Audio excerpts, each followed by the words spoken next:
dans l'origine des individus, là, attends, je reprends page 171, là, j'ai trouvé quelque chose de stupéfiant. Nous avons du mal à accepter l'idée que nous sommes au service de nos cellules et non l'inverse. Ouais, donc cette idée, effectivement, elle est fondamentale, et malheureusement, elle n'est pas de moi. Et il faut rendre à Bernard ce qui appartient à Bernard, parce qu'en fait, c'est Claude Bernard qui est l'auteur de cette conception. Et c'est une idée qu'il a développée corrélativement au concept de milieu intérieur. Donc, qu'est-ce que c'est que le milieu intérieur et pourquoi Claude Bernard a développé ce concept de milieu intérieur? C'est qu'il voulait avoir une explication matérialiste du vivant qui lui permette d'échapper à toute forme de vitalisme ou d'animisme. Donc il faut expliquer une des propriétés manifestes du vivant, c'est la capacité, c'est le mouvement.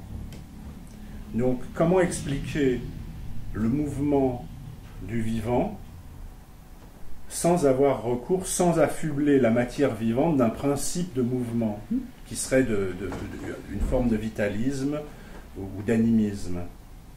Alors, comment ça se passe en physique, dans le cadre de la physique pour la matière inanimée? La matière non vivante, elle n'est pas porteuse d'un principe de mouvement, elle est inerte depuis qu'on a formulé le principe d'inertie, et ce qui la met en mouvement, c'est son environnement, c'est les forces qui s'exercent sur elle. C'est le principe d'inertie qui est à la base à la fois de la physique moderne et de la révolution scientifique qui a consisté à abandonner l'aristotélisme et l'essentialisme, qui au contraire consistait, dans le cadre de l'aristotélisme, on affuble la matière d'un principe de mouvement et qui va très loin, puisque ça va jusqu'à la matière est animée d'un principe de finalité. Et c'est ça en quoi a consisté la révolution scientifique. Donc il faut arriver à concevoir le vivant dans ce cadre théorique. Alors c'est là que Claude Bernard invente, et pour cette raison il le dit explicitement, le concept de milieu intérieur. C'est-à-dire que les parties du vivant, chaque partie, les organes et les cellules, sont elles-mêmes prises, elles ont un environnement interne, et qu'il y a des forces, elles sont agies par leur environnement, et que c'est leur environnement interne qui les met en mouvement.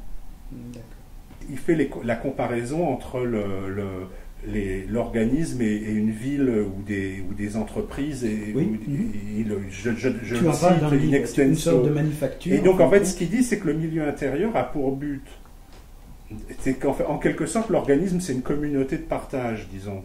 La construction, la logique qui préside à la construction des organismes, en fait c'est une logique de mutualisation et de coopération entre les parties, qui a pour but d'apporter aux parties ce dont elles ont besoin, de mettre en commun, donc en quelque sorte, les ressources, et de leur apporter ce dont elles ont besoin pour survivre.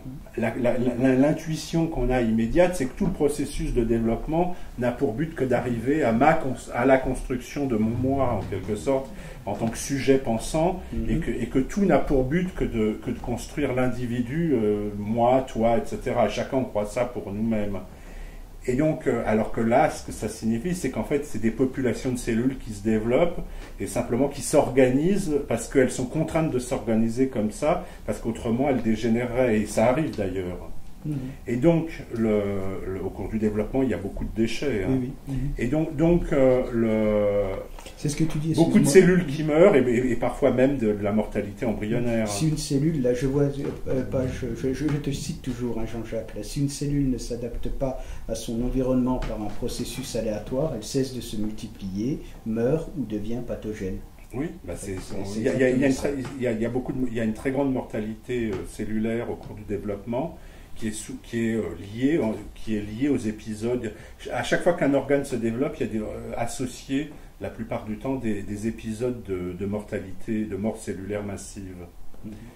Mais donc là, simplement pour dire que ça ne veut pas dire que ne peuvent pas apparaître, qu'au cours de l'évolution, au cours de l'ontophylogénèse, n'est pas apparu quelque chose qui, en plus, l'évolution ne procède pas par élimination, mais par strates qui se recouvrent, ne peuvent pas apparaître quelque chose ensuite, quelque chose qui...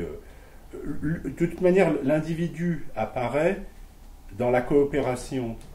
C'est-à-dire que la coopération dans le milieu intérieur entre les parties implique une unité des relations d'échange. Sur cette base-là peut apparaître autre chose, quelque chose qui ressemble plus à notre conception intuitive de l'individu. D'accord. Mais ça n'élimine pas le fondement.